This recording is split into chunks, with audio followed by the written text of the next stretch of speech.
November the 15th, 2017, 6 a.m. EST.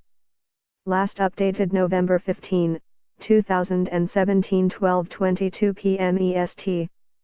At first glance, not a lot was going on last Tuesday. Pretty Paddle was desperately trying to hang onto her job, unsuccessfully as it turned out. Donald Trump was mouthing off on a trip to South Korea. Manchester City were rumored to bidding for an incredibly expensive footballer, and somebody somewhere was inevitably moaning on about Brexit. It was all fairly run-of-the-mill stuff. But for number crunchers, something interesting happened. It was the day when France ran out of money. As of November 7, all the money the government raises through its taxes, and this being France, there are literally dozens of them, had been spent. The rest of the year is financed completely on tick. Next week, Poland will be out of cash, followed by Italy, which will be officially skint on November the 26th. And yet France is far from alone.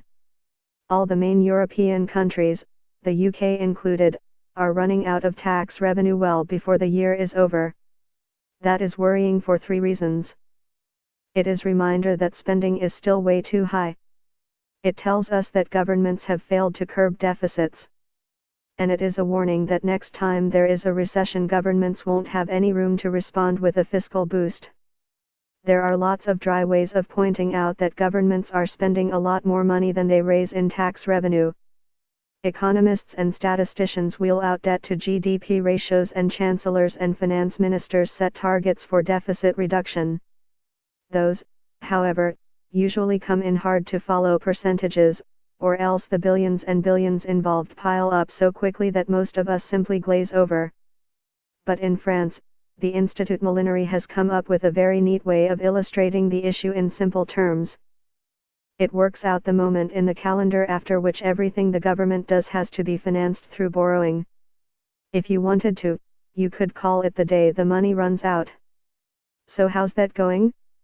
France, perhaps not very surprisingly, turns out to be the country that is out of cash first. A government which last managed to balance the books in 1980 used up all its money with 55 days of the year still left. That was a day earlier than the year before, and 4 days earlier than back in 2014. France is not only living beyond its means, but it is now doing so at an accelerating pace. And that was despite the fact that taxes and social security charges have gone up. Once those charges are combined, the state is raking in 53% of GDP in revenues. Its problem is that it then spends an even more massive 56% of GDP over the same period. But it was far from alone. Spain ran out of money on Saturday. Over in Romania, the bank account was empty as of yesterday. Next week, Poland will be out of cash, followed by Italy, which will be officially skint on November the 26th. In the UK, our politicians will have officially spent all the income tax, corporation tax, VAT, fuel duty they take from us by December the 7th. Across Europe as a whole, central governments will be out of money on December the 6th. Only 4 EU countries managed to make it through Christmas and into the new year still in the black.